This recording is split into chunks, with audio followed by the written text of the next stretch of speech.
तर हॅलो मित्रांनो, आज जायचं होतं आपल्याला वर्धा, म्हणून मित्राला सगळ्यात पहिले कॉल केला. म्हटलं त्याला फिंगर बदलावायचे. मित्र एका फोनमध्ये हाजीर झाले. पटापट घेतले पाईप लावून.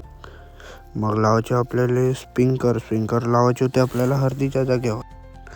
दुसरीकडून आणले आपण स्प्रिंकर. मंथनमध्ये जास्तच करत होते, त्याला दिली गरम. मग आदित्यला काही जमेच नाही, तो हेपलच करत राहे.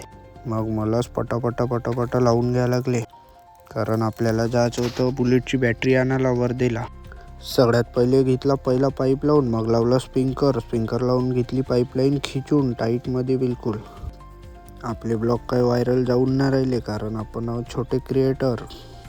म्हणून जे लोक आपले ब्लॉग पाहत आहे त्यांनी पटापट फॉलो करून घ्या. स्प्रिंकलर लावून झाले कंप्लीट. आपण निघालो मोटर लावून निघालो घराकडे. वावरातून आलो डायरेक्ट घरी येऊन सगळ्यात पहिले काम होतं आपलं आंघोळ केल्यावर आदित्यचा फोन आला. त्यानं आणली आपली NS घेऊन 360च्या स्पीडनं आपण निघालो वर्धेसाठी. सगळ्यात पहिले सेवाग्राममध्ये यादव टीवर चाय पिला. यादव टीवर चाय पिऊन निघालो आपण डायरेक्ट वर्धेसाठी.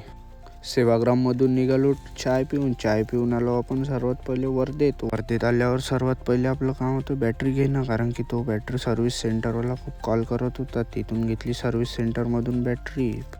आद्याला म्हटलं सर्वात पहिले चेक करून घे म्हणलं. बॅटरी चेक करून आपण गेलो वडापाव खायला. तिथून वडापाव खाणं झाल्यावर गेलो आपण ज्यूस प्यायला. तिथं घेतला आपण गन्ने का ज्यूस 20 रुपये ग्लास. मग तिथून निघालो आपण हिंगणघाटसाठी.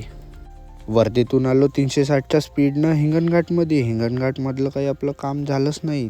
तिथून निघालो मग आपण घरासाठी. चला लाईक, फॉलो, सबस्क्राईब करून घ्या.